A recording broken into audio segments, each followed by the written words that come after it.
Philosophy as a Kind of Writing, an essay on Derrida by Richard Rorty. 1. Here is one way to look at physics. There are some invisible things which are part of everything else, and whose behavior determines the way everything else works. Physics is the search for an accurate description of those invisible things, and it proceeds by finding better and better explanations of the visible. Eventually, by way of microbiological accounts of the mental, and through causal accounts of the mechanisms of language, we shall be able to see the physicist's accumulation of truths about the world as itself a transaction between these invisible things. Here is another way of looking at physics. The physicists are men looking for new interpretations of the book of nature. After each pedestrian period of normal science, they dream up a new model, a new picture, a new vocabulary, and then they announce that the true meaning of the book has been discovered. But, of course, it never is, any more than the true meaning of Coriolanus, or the Dunciad, or the phenomenology of spirit, or the philosophical investigations. What makes them physicists is that their writings are commentaries on the writings of earlier interpreters of nature, not that they are somehow talking about the same thing, the invisibilia dei sive naturae, toward which their inquiries steadily converge. Here is a way of thinking about right and wrong. The common moral consciousness contains certain intuitions concerning equality, fairness, human dignity, and the like, which need to be made explicit through the formulation of principles. Principles of the sort which can be used to write legislation. By thinking about puzzle cases and by abstracting from differences between our European culture and others, we can formulate better and better principles corresponding ever more closely to the moral law itself.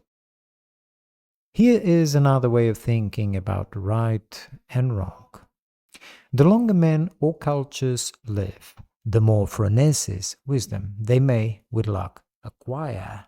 The more sensitivity to others, the more delicate a typology for describing their fellows and themselves. Mingling with others helps. Socratic discussion helps. But since the Romantics, we have been helped most of all by the poets, the novelists, and the ideologues. Since the phenomenology of spirit taught us to see not only the history of philosophy, but that of Europe, as portions of a Bildungsroman, we have not striven for moral knowledge as a kind of episteme, knowledge. Rather, we have seen Europe's self-descriptions and our own self-descriptions, not as ordered to subject matter, but as designs in a tapestry which they will still be weaving after we and Europe die. Here is a way of looking at philosophy. From the beginning, philosophy has worried about the relation between thought and its object, representation and represented.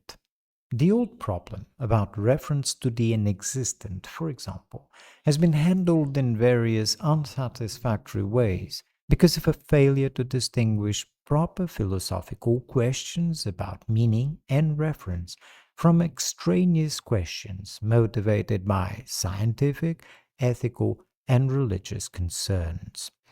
Once these questions are properly isolated, however, we can see philosophy as a field which has its center in a series of questions about the relations between words and the world. the recent purifying move from talk of ideas to talk of meanings had dissipated the epistemological skepticism which motivated much of past philosophy. This has led philosophy a more limited, but more self-conscious, rigorous, and coherent area of inquiry. There then are two ways of thinking about various things. I have drawn them up as reminders of the differences between a philosophical tradition, which began more or less with Kant, and one which began more or less with Hegel's phenomenology. The first tradition thinks of truth as a vertical relationship between representations and what is represented. The second tradition thinks of truth horizontally, as the culminating reinterpretation of our predecessors' reinterpretation of their predecessors' reinterpretation. This tradition does not ask how representations are related to non-representations, but how representations can be seen as hanging together. The difference is not one between correspondence and coherence theories of truth, though these so-called theories are partial expressions of this contrast. Rather, it is the difference between regarding truth, goodness, and beauty as eternal objects, which we try to locate and reveal, and regarding them as artifacts whose fundamental design we often have to alter. The first tradition takes scientific truth as the center of philosophical concern and scorns the notion of incommensurable scientific world pictures.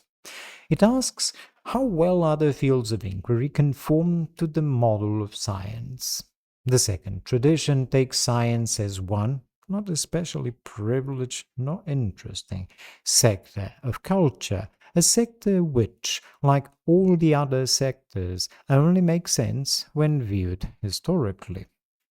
The first likes to present itself as a straightforward, down-to-earth, scientific attempt to get things right.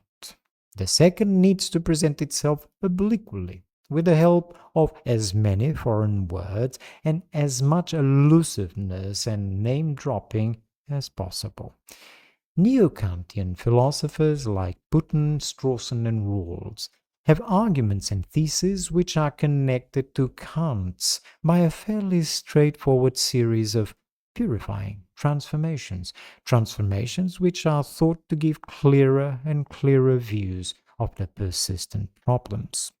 For the non-Kantian philosophers, there are no persistent problems, save perhaps the existence of the Kantians. Non-Kantian philosophers like Heidegger and Derrida are emblematic figures who not only do not solve problems, they do not have arguments or theses. They are connected with their predecessors not by common subjects or methods, but in the family resemblance way in which latecomers in a sequence of commentators on commentators are connected with old members of the same sequence. To understand Derrida, one must see his work as the latest development in this non-Kantian dialectical tradition, the latest attempt of the dialecticians to shatter the Kantians' ingenious image of themselves as accurately representing how things really are. Derrida talks a lot about language, and it is tempting to view him as a philosopher of language, whose work one might usefully compare with other inquiries concerning the relations between words and the world. But it would be less misleading to say that his writing about language is an attempt to show why there should be no philosophy of language. On his view, language is the last refuge of the Kantian tradition, of the notion that there is something eternally present to man's gaze, the structure of the universe, the moral law, the nature of language, which philosophy can let us see more clearly.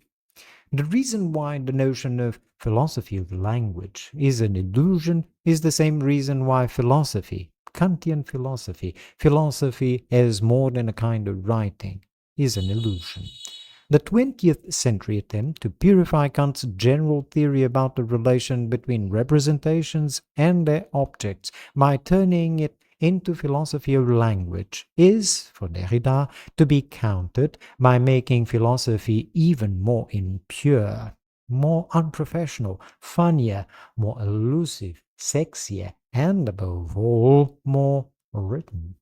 Thus, insofar as he has an attitude towards, for example, the minute tradition which stretches from Frege to Davidson, it is the same as his attitude towards Husserl's discussion of language.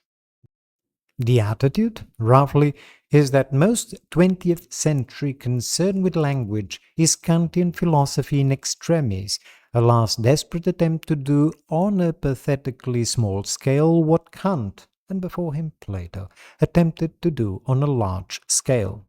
Show how the atemporal true can be contained in a spatio-temporal vehicle. Regularize the relation between man and what man seeks by exhibiting its structure, freezing the historical process of successive reinterpretations by exhibiting the structure of all possible interpretation. Derrida then has little to tell us about language, but a great deal to tell us about philosophy. To get a handle on his work, one might take him as answering the question, given that philosophy is a kind of writing, why does this suggestion meet with such resistance? This becomes, in his work, the slightly more particular question, what must philosophers who object to this characterization think writing is, that they should find the notion that that is what they are doing so offensive? Whereas Heidegger, Derrida's great father figure, was the first to place, or if you prefer, transcend or castrate, Hegel by giving a historical characterization of Hegel's historicism. Derrida wishes to place, or whatever, Heidegger by explaining Heidegger's distrust of writing. Heidegger, it is true, wrote a lot, but always after the turn, in the interests of urging us to be still and listen to the single line of verse, the individual Greek word. Derrida is suspicious of Heidegger's preference for the simplicity and splendor of the words spoken on the hill, and also of his contempt for the footnote scribbled in the ergastulum, down in the valley. The preference, he thinks, betrays a fatal taint of Kantianism, of the Platonic metaphysics of presence. For it is characteristic of the Kantian tradition that no matter how much writing it does not think that philosophy should be written, any more than science should be. Writing is an unfortunate necessity. What it really wanted is to show, to demonstrate, to point out, to exhibit, to make one's interlocutor stand at gaze before the world. The copy theory of ideas, the spectator theory of knowledge, the notion that understanding representation is the heart of philosophy are expressions of this need to substitute an epiphany for a text, to see through representation. In a mature science, the words in which the investigator writes up his results should be as few and as transparent as possible. Heidegger, though struggling manfully against this cluster of notions, and especially against the notion of the research project as a model for philosophical thinking, in the end succumbed to the same nostalgia for the innocence and brevity of the spoken word. His substitution of auditory for visual metaphors, of listening to the voice of being for being a spectator of time and eternity, was, Derrida thinks, only a dodge. The Kantian urge to bring philosophy to an end by solving all its problems, having everything fall into place, and the Heideggerian urge towards Gelassenheit and Unverbogenheit are the same urge. Philosophical writing, for Heidegger as for the Kantians, is really aimed at putting an end to writing. For Derrida, writing always leads to more writing, and still more. Just as history does not lead to absolute knowledge or the final struggle, but to more history, and still more. The phenomenology's vision of truth as what you get by reinterpreting all the previous reinterpretations of reinterpretations still embodies the Platonic ideal of the last reinterpretation, the right interpretation at last. Derrida wants to keep the horizontal character of Hegel's notion of philosophy without its teleology, its sense of direction, its seriousness. 2. So far in this paper, I have merely been trying to locate Derrida in philosophical space. Now I want to focus on a few of his remarks about writing, with an eye to seeing more clearly how he answers the question, what must philosophers think writing to be, that they resent so much the suggestion that this is what they do? His answer is, roughly, that they think that writing is a means of representing facts, and that the more written writing is, the less transparent to what it represents, and the more concerned with its relations to others' writings, the worse it must be. The way he spells out this answer, I think, can help us see why he thinks writing about writing will help to deconstruct the Kantian way of looking at things. Consider, to begin with, the following passage. There is therefore good and bad writing. The good and natural is the divine inscription in the heart and the soul.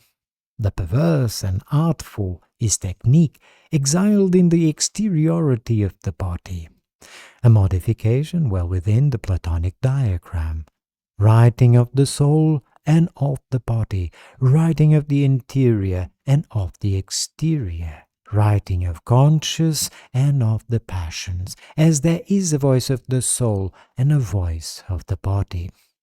The good writing has therefore always been comprehended as that which had to be comprehended, within a nature or a natural law, created or not, but first thought within an eternal presence, comprehended, therefore, within a totality, and enveloped in a volume or a book. The idea of the book is the idea of totality, finite or infinite, of the signifier. This totality of the signifier cannot be a totality unless a totality constituted by the signified pre-exists it, supervises its inscriptions and its signs, and is independent of it in its ideality. The idea of the book, which always refers to a natural totality, is profoundly alien to the sense of writing. If I distinguish the text from the book, I shall say that the destruction of the book, as it is now underway in all domains, denudes the surface of the text. Consider Derrida as trying, in such passages as this, to create a new thing for writing to be about. Not the world, but texts. Books tell the truth about things.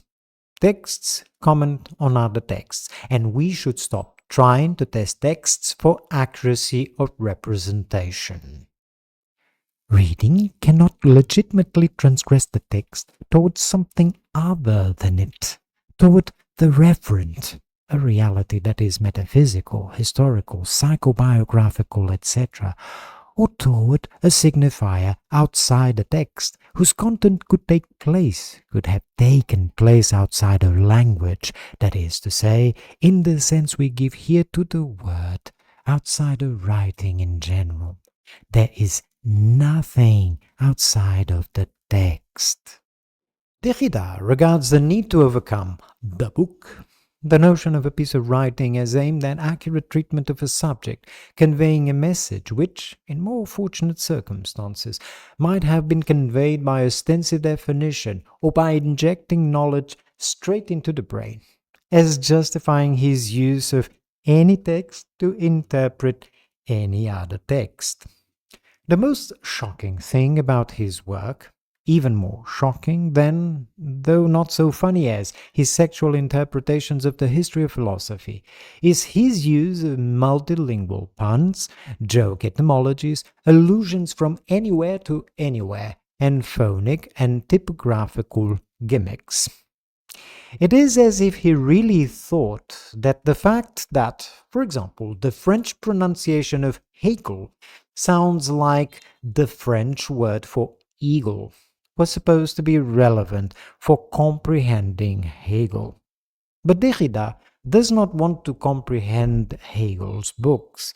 He wants to play with Hegel.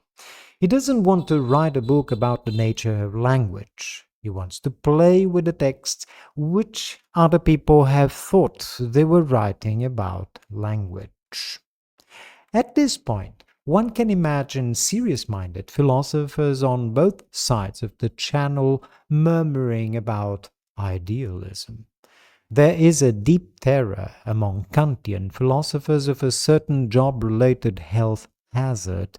The philosopher, after overstrenuous inquiry into our relation to the world, may lose his nerve, his reason, and the world simultaneously. He does this by withdrawing into a dream world of ideas, of representations, even, God help us, of texts. To guard against this temptation, Kantian philosophers tell us, we must remember that only the transcendental idealist can be an empirical realist. Only the man who comprehends the relation between representation and represented in that arduous but rigorous scientific way characteristic of the epistemologist in the last century and the philosopher of language in this, can be transcendental in the required sense. For only he can represent representing itself accurately. Only such an accurate, transcendental account of the relationship of representation will keep the knowing subject in touch with the object, word with world, scientist with particle, moral philosopher with the law, philosophy itself with reality itself. So, whenever dialecticians start developing that coherentist and historicist views, Kantians explain that it is another sad case of Berkeley's disease, and that there is no cure save a still better, more luminously convincing, more transparent philosophical account of representation. When dialectical philosophers are accused of idealism, they usually reply as Berkeley replied to his critics, by explaining that they are only protesting against the errors of a certain philosophical school, and that they are really not saying anything at which the plain man would demur. As Austin said in this connection, there's the bit where you say it and the bit where you take it back. The nice thing about Derrida is that he doesn't take it back.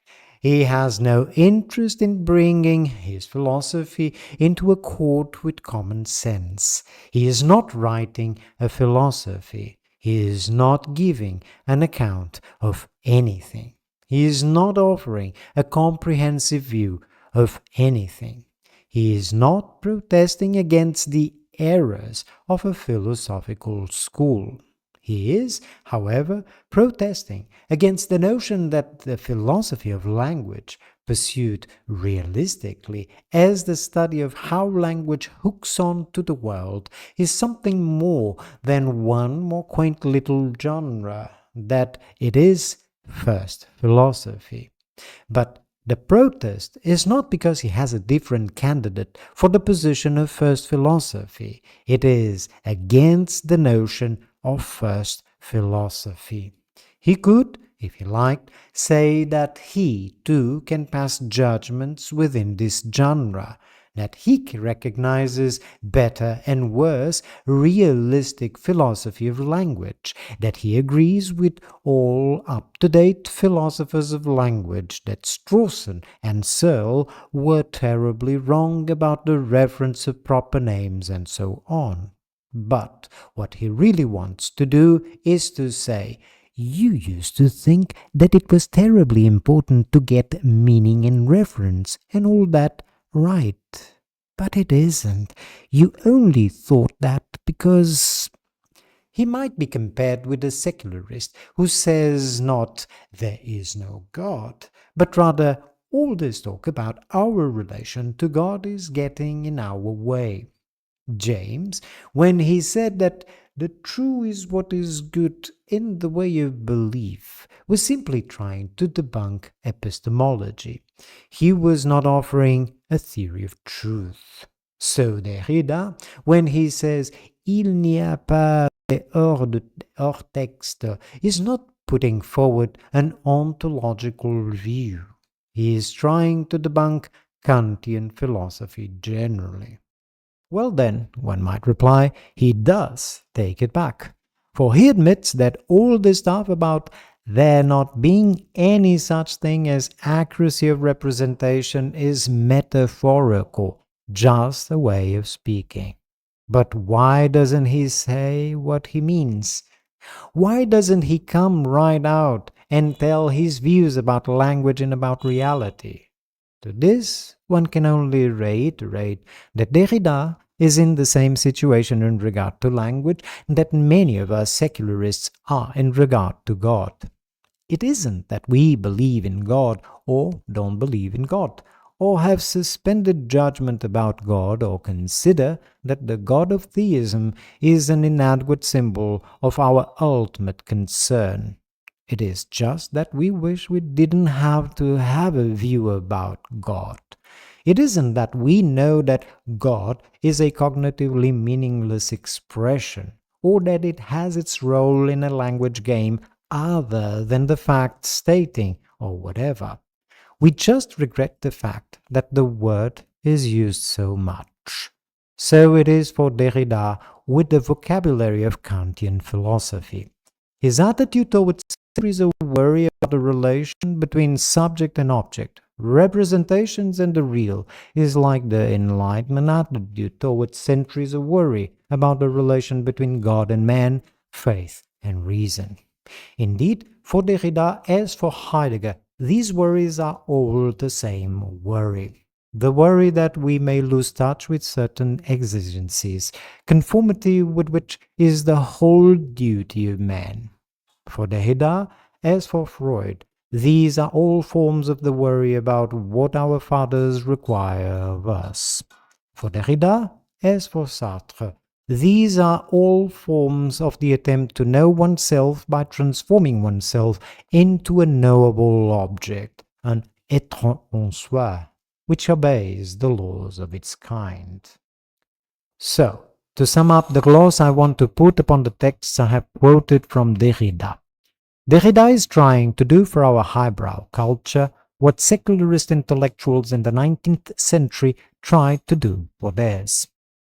He is suggesting how things might look if we did not have Kantian philosophy built into the fabric of our intellectual life, as his predecessors suggested how things might look if we did not have religion built into the fabric of our moral life.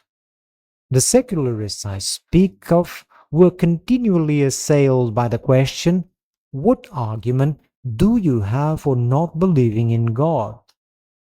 Derrida is continuously assailed by the question, what argument do you have for saying that we should not refer the text to something which is not a text?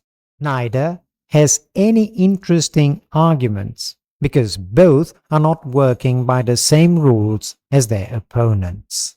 They are trying to make up some new rules. Lack of seriousness, in the sense in which I just attributed to Derrida, is simply this refusal to take the standard rules seriously, conjoined with the refusal to give a clear answer to the question, Is it the old game played differently, or rather a new game? There is another sense, however, in which Derrida is very serious indeed, as serious as the prophets of secularization. He is as serious about the need to change ourselves, serious about what he calls deconstruction. Thus, he warns us against taking grammatology as the name of a new research program, as an attempt at doing something constructive and progressive when he speaks of the systematic crossing out of the archaic and the transformation of the general semiology into a grammatology, the latter performing a critical work upon everything within semiology, right down to its matricial concept of science, that retains any metaphysical presuppositions incompatible with the theme of difference. One can easily conclude from such passages as this that Derrida conceives of his work as purely negative, deconstructing the metaphysics of presence in order to leave the texts bare, unburdened by the need to represent. Such a view is also suggested by his excusing his high-handed treatment of Saussure in this way. My justification would be as follows. This, a text of Saussure's, and some other indices, in a general way, the treatment of the concept of writing, already give us the assured means of broaching the deconstruction of the greatest totality, the concept of the episteme and logocentric metaphysics, from which are produced, without ever posing the radical question of writing, all the Western methods of analysis, explication, reading, or interpretation. This passage conforms to the picture of Derrida I have offered so far, one in which he wants to do better than Heidegger the job of overcoming the tradition of Western metaphysics, which Heidegger attempted. This picture may, however, be too charitable, for there is a side of Derrida which looks unfortunately constructive, a side which makes it look as if he, in the end, succumbs to nostalgia, to the lure of philosophical system building, and specifically that of constructing yet another transcendental idealism. I turn now, therefore, to a discussion of the luminous, constructive, bad side of Derrida's work, as opposed to the shadowy, deconstructive, good side, which I have been discussing so far. 3. To explain where and why Derrida seems to get constructive, I need to go back to the point I was making earlier about his attitude towards the philosophy of language. One can see Derrida's attempt to deconstruct the greatest totality as an attempt to get rid of the notion that language is an attempt to represent something non-linguistic.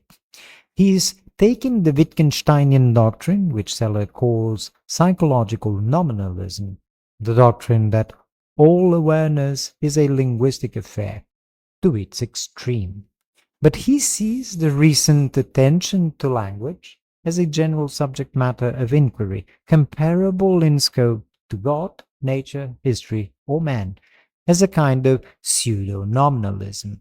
It is as if the Kantians had been forced, by attacks on the notions of thought and the mind, to see that there is no way to cut beneath language and the thoughts which language expresses. No way, as Wittgenstein said, to get between language and its object. But instead of concluding that we should stop viewing language as representing something, the Kantian response has been to say something like, now that we see that language is not the expression of thought, but since we know that language does represent the world, we can now be properly serious about language, can pay language the attention it deserves by exploring direct word-world connections. What looks to modern philosophers of language like a newfound respect for language is, for Derrida, simply a disguised attempt to put language in its place, to insist that language has responsibilities to something outside itself, that it must be adequate to do its representative job. Derrida thinks that the proper moral to draw is that language is not a tool, but that in which we live and move. So to ask, how does language manage to do its job, betrays psychological nominalism. If all awareness is a linguistic affair, then we are never going to be aware of a word on the one hand and a thing denuded of words on the other, and see that the first is adequate to the second. But the very notions of sign and representation and language convey the notion that we can do something like that. The notion of philosophy of language, as the successor subject to epistemology, suggests that we have now found out how to study representation properly, and thus to do properly the job which Kant saw needed to be done. Given this situation, Derrida looks about for a way to say something about language which will not convey the idea of sign or representation or supplement. His solution consists in such notions as trace, which have recently become something very much like a new subject matter for his followers. But in developing this alternative, Derrida comes perilously close to giving us a philosophy of language, and thereby perilously close to slipping back into what he and Heidegger call the tradition of ontotheology. That tradition is kept going by the following dialectical movement. First, one notices that something all-encompassing and unconditioned is being treated as if it were just one more limited and conditioned thing. Then one explains that this thing is so distinctive that it requires an entirely different vocabulary for its description, and proceeds to create one. Finally, one's disciples become so bemused by one's new vocabulary that they think one has invented a new field of inquiry, and the whole sequence starts up once again. This happened to God when the Platonism of the Church Fathers lifted the divine out of space and time and insisted on his consequent ineffability. God thus became a pigeon for doctors of the Church who had read Aristotle. They explained how the ineffable could be effed after all, but only analogically. It happened to mind when Kant explained in the paralogisms that the subject was not a substance, thus permitting Fichte and the 19th century to explain that really there was a lot to say about the subject, but only transcendentally. In both cases, somebody, Augustine, Kant, warns against us trying to describe the unconditioned, and somebody else, Aquinas, Fichte, dreams up a special technique designed especially for the purpose. If I am right in my suspicions about Derrida, we are in some danger of seeing the same pattern repeated by Heidegger and Derrida. We may find ourselves thinking that what Heidegger thought could not be effed really can be, if only grammatologically. Heidegger spent his life explaining that all his predecessors had ignored the ontological difference between beings and being, and finally wound up suggesting that one had better write the word being only x'd out. Heidegger kept trying to fend off disciples who said, "Now that we have the ontological difference clearly in mind, tell us something about being." Finally, he said that the attempt to say that the tradition of metaphysics of ontotheology had confused beings with being was itself a misleading metaphysical attempt. He ends his Time and Being by saying, "To think being without beings means to think being without regard to metaphysics. Yet the regard for metaphysics still prevails even in the intention to overcome metaphysics. Therefore, our task is to cease all overcoming and leave metaphysics to oneself. If overcoming remains necessary, it concerns that thinking that explicitly enters appropriation in order to say it in terms of it about it. Our task is unceasingly to overcome the obstacles that tend to render such saying inadequate. The saying of appropriation in the form of a lecture remains itself an obstacle of this kind. The lecture is spoken merely in propositional statements. But, of course, appropriation, erignis, looks like one more name for the goal of our inquiries. This movement of Heidegger's thought back from one ineffable to another, exempli gratia, from being to appropriation. Just as soon as people begin to F, the first ineffable can be viewed as an attempt to find something which cannot be the subject of a commentary, something which cannot be the subject of an inquiry into, for example, Heidegger's doctrine of erignis. Derrida thinks, or at least thought when he began De la Grammatologie, that the only way to solve Heidegger's problem was to get away from terminology borrowed from the visual and oral imagery of earlier authors and invent a new way which had to do only with writing. One can see this impulse in the following passages. The reassuring evidence within which Western tradition had to organize itself and must continue to live would therefore be as follows. The order signified is never contemporary, is, at best, the subtly discrepant inverse or parallel, discrepant by the time of a breath, from the order of the signifier. And the sign must be the unity of a heterogeneity, since the signified, sense or thing, noem or reality, is not in itself a signifier, a trace. In any case, is not constituted in its sense by its relationship with a possible trace. The formal essence of the signified is presence, and the privilege of its proximity to the logos as phone is the privilege of presence. This is the inevitable response as soon as one asks, what is the sign? This is to say, when one submits the sign to the question of essence, to the TST.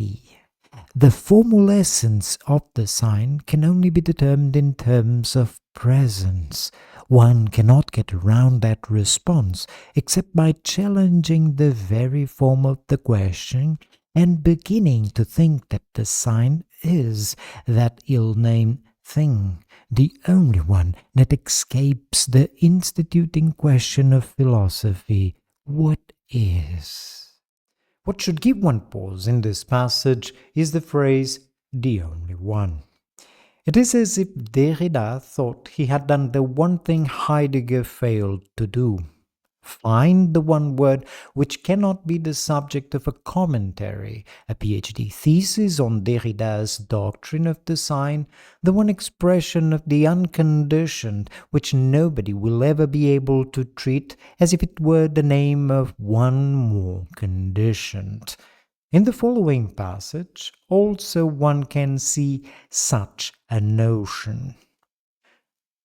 The movement of the effacement of the trace has been, from Plato to Rousseau to Hegel, imposed upon writing in the narrow sense. The necessity of such a displacement may now be apparent. Writing is one of the representatives of the trace in general.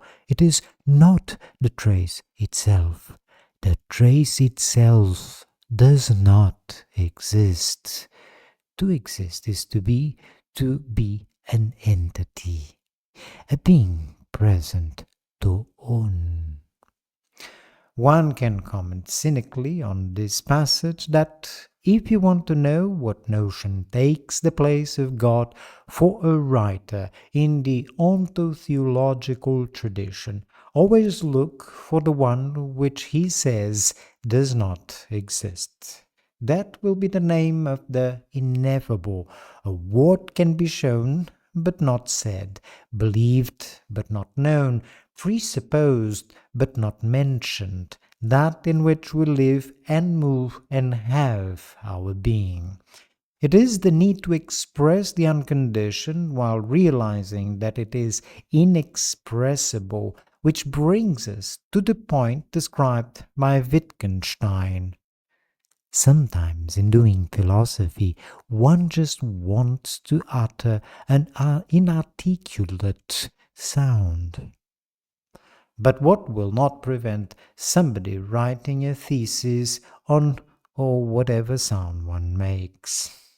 Fortunately, however, Derrida was the first to warn us against the temptation I have just described, the temptation to divinize the trace and to treat writing as one of the representatives of the trace in general, but not the trace itself. A passage which seems to make trace one of the invisibilia Dei per quae factae sunt cognoscuntur. Indifference, published just after On Grammatology, he identifies the difference he hoped to find between the sign as the only thing that escapes the instituting question of philosophy and all the other failed candidates for this role with Heidegger's ontological difference. He turns himself in this essay from something dangerously like a philosopher of language into a philosopher of philosophy, where philosophy is just the self-consciousness of the play of a certain kind of writing. Différence, unlike trace, has no more to do with signs than it does with things or gods or minds or any of the other things for which Kantian philosophy has sought the unconditioned conditions. Différence is a name of the situation which the dialectical philosopher starts from, the wish to revolt against the eternalization or cosmologization of the present vocabulary by creating a new vocabulary which will not permit the old questions to be asked. It is the make it new which Pound thought expressed modernism. In Différence, Derrida has a passage which forms a splendid rebuke both to Heidegger and to his previous self. For us, difference remains a metaphysical name, and all the names that it receives from our language are still, so far as they are names, metaphysical. Older than being itself, our language has no name for such a difference. But we already know that if it is unnameable, this is not simply provisional. It is not because our language has still not found or received this name, or because we would have to look for it in another language outside the finite system of our language. It is because there is no name for this, not even essence or being, not even the name difference, which is not a name, which is not a pure nominal unity, and continually breaks up in a chain of different substitutions. There will be no unique name, not even the name of being. It must be conceived without nostalgia. That is, it must be conceived outside the myth of the purely maternal or paternal language belonging to the lost fatherland of thought. On the contrary, we must affirm it, in the sense that Nietzsche brings affirmation into play, with a certain laughter and with a certain dance. 4. Let me now turn to what may seem the chief question raised by what I've said so far. Granted that Derrida is the latest and largest flower on the dialectic Kurzwein, of which the phenomenology of spirit was the first tendril, does that not merely show the need to uproot this gripping menace? Can we not now see all the better the need to strip the suckers of this parasitic climber from the still unfinished walls and roofs of the great Kantian edifice which it covers and conceals? Granted that if all this nonsense about language not being a system of representations were true, Derrida would have drawn some interesting consequences from it. Cannot we now return to sanity and say that it is false, and that philosophy would do well to return to the slow and patient work of understanding how representation is accomplished? The dialectical response to this should, I think, be twofold. First, one can reply that the question of whether language is a system of representations is not the sort of question anybody, Kantian or non-Kantian, knows how to answer, and so whatever is at issue, that cannot be it. The question is not whether language is a system of representations, is a correct representation of how things are. Second, one can reply that, of course, language can usefully, for many purposes, be viewed as a system of representations, just as physical theory can usefully be seen as an approximation to what we would see if we could get down there among the quanta, moral philosophy as an approximation to the moral law, and philosophy as a quest for a purer and better way to answer traditional questions. All that one has to do to make any of these approaches useful and productive is to take the vocabulary of the present historical period, or class, or society, or academy, for granted, and to work within it. Once one is safely ensconced within this language game, questions about what correctly represents what, how we know that it does, and how it manages to do so will make admirable sense and will get useful answers. There is nothing done within the Kantian tradition which the dialectical tradition cannot treat as the description of the practice of a certain historical moment. The sort of description one gets when one blinkers one's historical consciousness temporarily for the sake of getting a clear view of what is currently going on.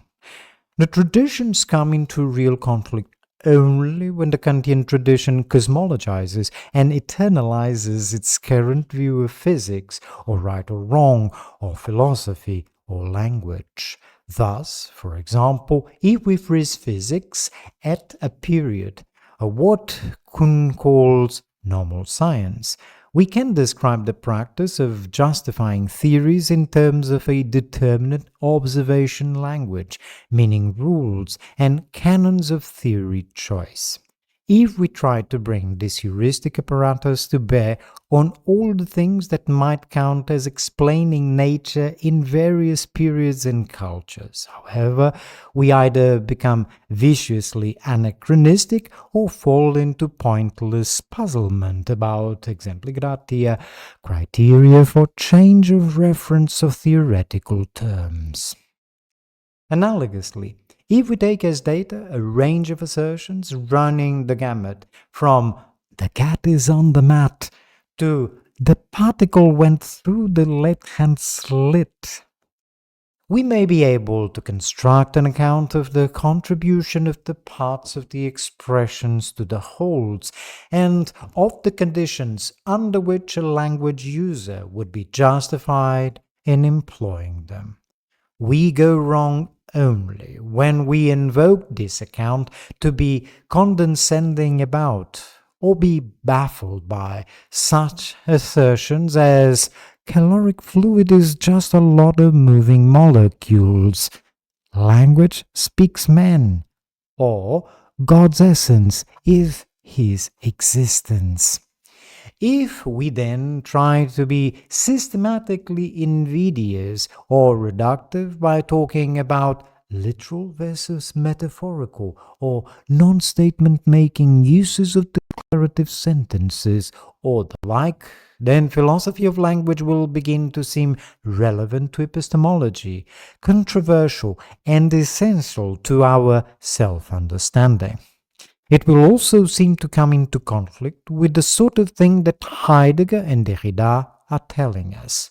Worse yet, the sort of thing Heidegger and Derrida are saying may come to look like competing attempts to do what, exempli gratia, Frege and Carnap and Putin do. No such competition exists. There is no topic, and in particular not that of the relation between sign and signified, language and the world, on which Derrida holds a different view than that of any of the philosophers of language I have mentioned. Nor does he have any insights which complement theirs. He is not, to repeat, a philosopher of language. The closest Derrida comes to the philosophy of language is his interest in the historical question of why a view about the relation between the sign and signified, the nature of representation, could ever have been thought to have been essential to our self-understanding, the starting point of the love of wisdom, first philosophy. He is interested in the connection between the Kantian view of philosophy and the Kantian view of language, in why the latest Kantian effort to cosmologize or eternalize the present should have centered on language. Here he does have something to say, but it is something about philosophy, not about language. Kantian philosophy, on Derrida's view, is a kind of writing which would like not to be a kind of writing. It is a genre which would like to be a gesture, a clap of thunder, an epiphany. That is where God and man, thought and its object, words and the world meet, we want speechlessly to say. Let no further words come between the happy pair. Kantian philosophers would like not to write, but just to show. They would like the words they use to be so simple as to be presuppositionless. Some of them like to think that physics, too, is not a kind of writing, so they cherish the thought that, at least in some countries, philosophy has no literary pretensions because it has attained the secure path of a science. Just as, on the Kantian view of physics, physics has no need of a historical self-understanding to enable it to point straight to the heart of matter, so, on the Kantian view of philosophy, philosophers need not be concerned with their own Kantian motives in order to point straight to the heart of spirit, the relation of representation itself. Derrida's reply is that anybody can get along with literary pretensions without writing if he is content simply to demonstrate how something falls into place in a previous established context.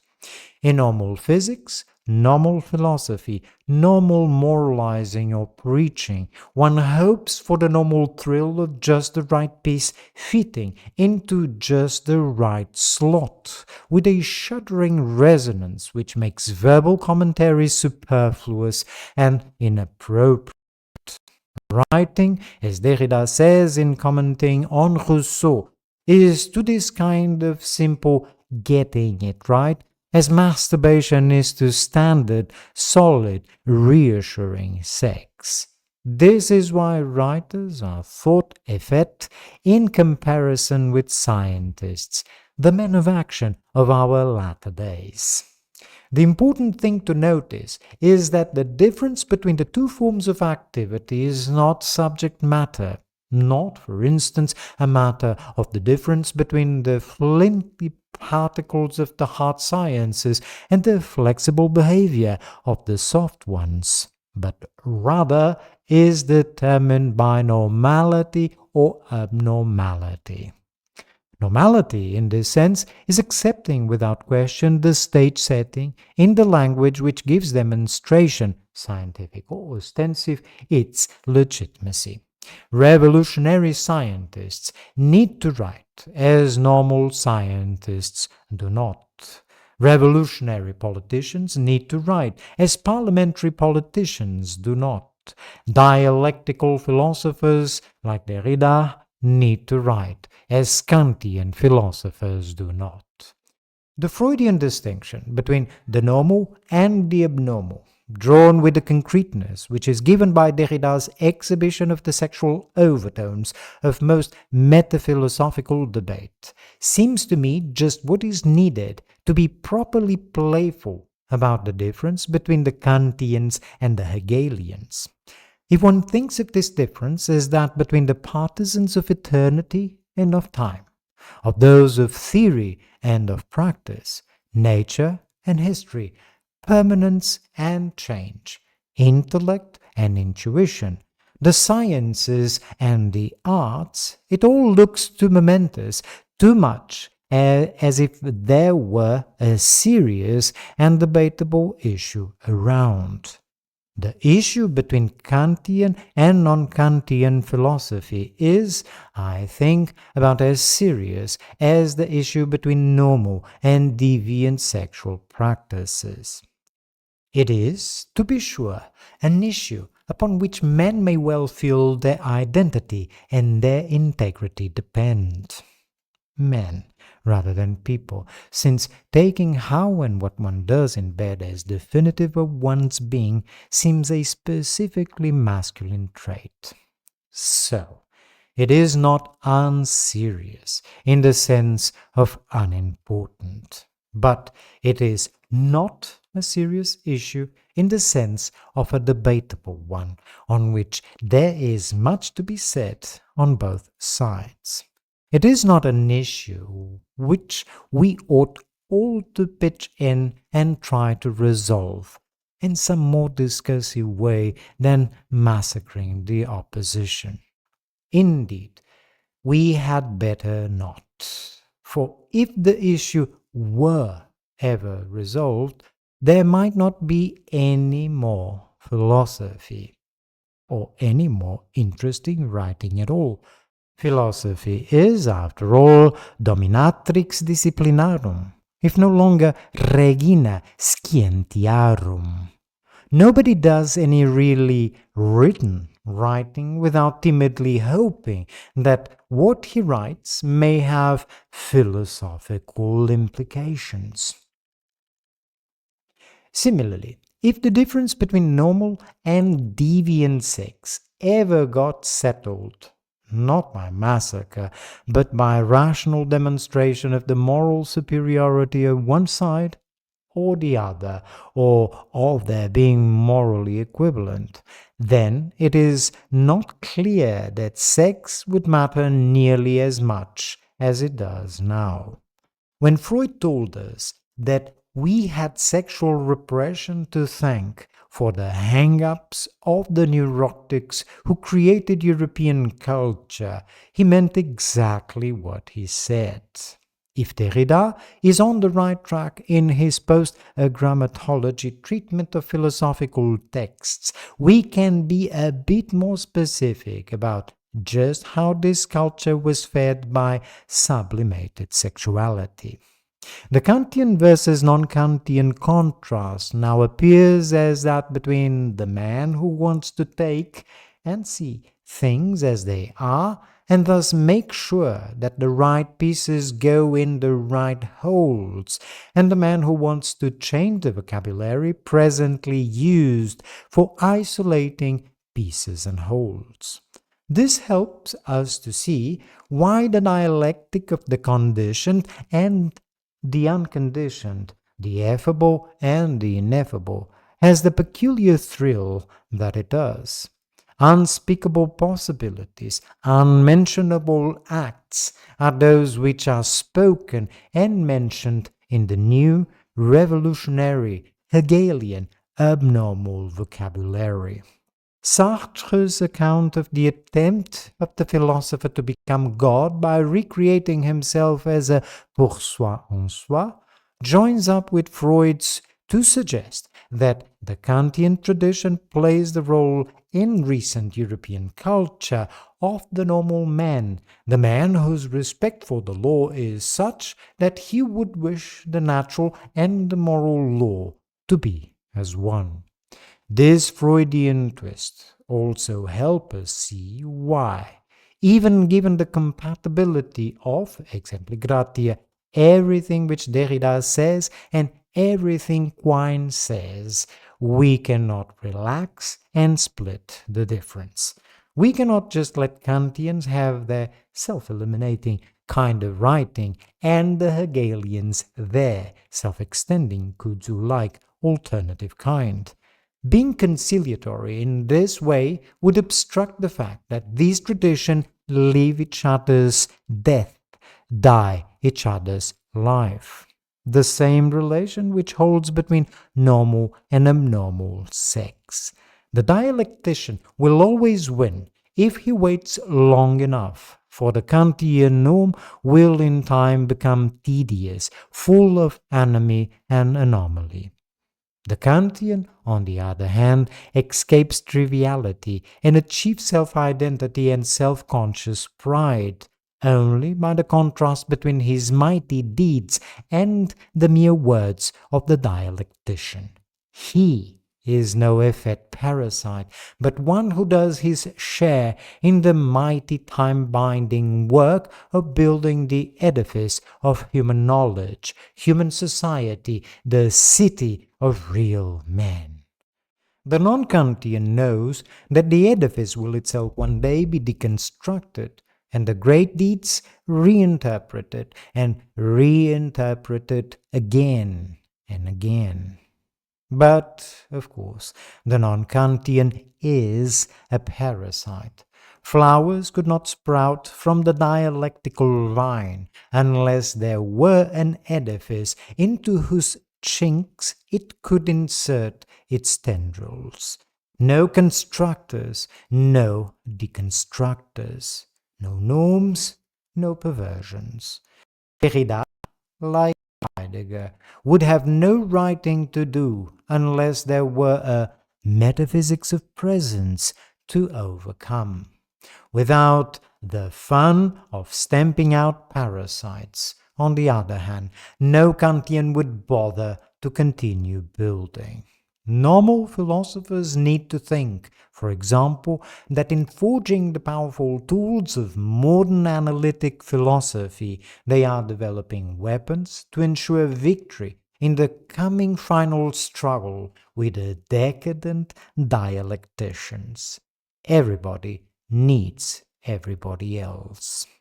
Kantian and non-Kantian meta-philosophers, when this point in the development of their self-consciousness is reached, like to explain that their opponents really want to do what they themselves are doing.